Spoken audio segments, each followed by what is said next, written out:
యానాం నియోజకవర్గ పరిధిలో ఇటీవల మృతి చెందిన విద్యార్థి కుటుంబానికి నేను ఉపాధ్యాయులు సంఘ ప్రతినిధులు ఆర్థిక సహాయం అందజేశారు. శ్రీకృష్ణదేవరాయ ప్రభుత్వ ప్రాథమిక పాఠశాలలో 1వ తరగతి చదువుతున్న సూరిమిల్లి సాయి రోహిత్ భోజన సమయం వేళ doctor YSR indoor stadium swimming పూల్లో స్నానానికి దిగి దురదృష్టవశాత్తు నీటిలోకి మునిగిపోయాడు. అనంతరం ఆ కుటుంబాన్ని ఆదుకోవాలనే సంకల్పంతో యానాం ప్రభుత్వ పాఠశాలలో పనిచేస్తున్న ప్రభుత్వ ఉపాధ్యాయులు మరియు ఉపాధ్యాయుల సంఘం 1,68,000 రూపాయలను సాయి రోహిత్ కుటుంబానికి విద్యాశాఖ అధికారి పంపన లక్ష్మణ్ ప్రవీణ్ చేతుల మీదుగా తల్లిదండ్రులకు ఈ చెక్కును అందజేశారు. ఈ కార్యక్రమంలో శ్రీకృష్ణదేవరాయ పాఠశాల ప్రధానోపాధ్యాయుడు బేతాళం బాబ్జీ, ఉపాధ్యాయులు తదితరులు పాల్గొన్నారు.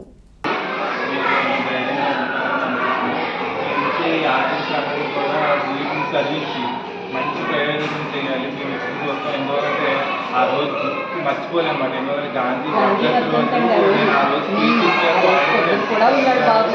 ఆ రోజు మీ అబ్బాయిని మంచి ప్రయోజనం చేసి వాళ్ళు మేము కూడా మీ స్టాఫ్ అందరం కూడా పెద్ద అబ్బాయిని చూసుకుంటాం. ధైర్యంగా ఉందండి.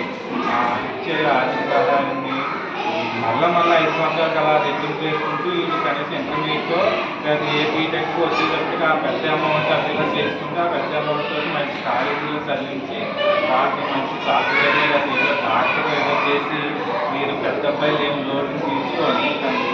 అయితే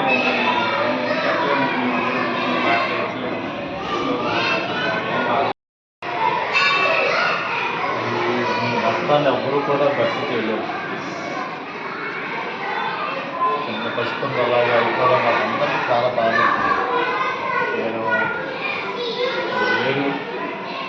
మాట్లాడుతూ ట్యూషన్గా స్ట్రైట్గా సార్ మీరు ఒక మాట సీఎం గారు బాగా